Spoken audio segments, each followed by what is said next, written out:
The main event, Jan Blachowicz, the light heavyweight champ, taking on Israel Adesanya, the middleweight champ, and this is for the light heavyweight championship. Blachowicz comes into this fight 27-8. He's 8-1 in his last 9. He's won 4 straight. 3 of those were finishes, and Adesanya is incredible as well. He's undefeated, 20-0, 15 knockouts. Yep, 15 of those knockouts. He's now 9-0. In the UFC. Who do you have here and why? This is such a tough one to call. This one's so hard to call and predict because of so many reasons. Well, if you just look for resume and skill for skill, you're going to say Adesanya, but then moving up in weight starts to add levels and dimensions into this equation. I mean, Adesanya's on a run too. We talk about an impressive resume. Marvin Vettori, Brad Tavares, Derek Brunson, Anderson Silva, Kevin Gastelum, Robert Whitaker, Yoel Romero, Paulo Costa, all in a row. And he's finishing a lot of these guys. Jan. Like you said, 4 in a row.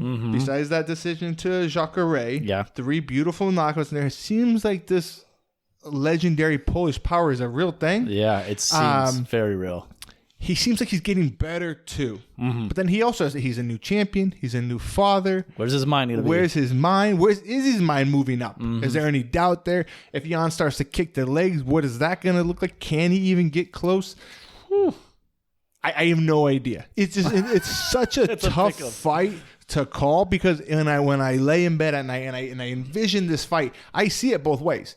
I see Izzy styling him, but then I also see him not having the success with those precise shots that are ending middleweights nights.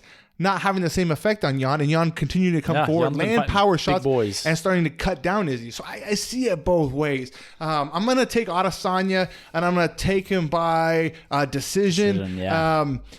He's so good. Yeah. He's so talented. His distance management, his ability to not get taken down, not take a ton of damage, albeit the Kevin Gastelum fight.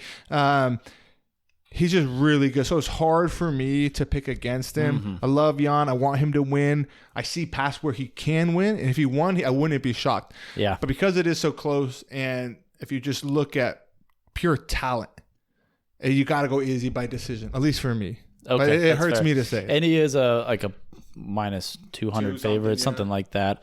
Yeah, man. He is unbelievably quick. He's precise. He's so good on the feet. He can make you look bad. Yeah, like you said with Costa, he can make you look really bad. Terrible. You mentioned his range and distance. Like, it's next to none. All that kickboxing experience that he has definitely paid off.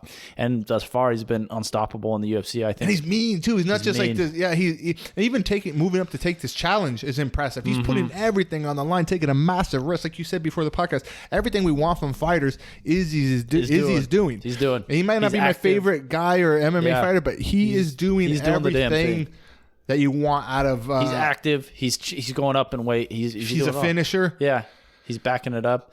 And I think he's the more technical of the two fighters, but damn, does Blachowicz hits hard. He hits like a damn mule. He's got 8 knockouts in his 27 wins, but that doesn't tell the whole story. I feel like in that Ray's fight, he only took a handful of strikes, mostly kicks, to his body and to his legs, and Ray's body and leg were compromised.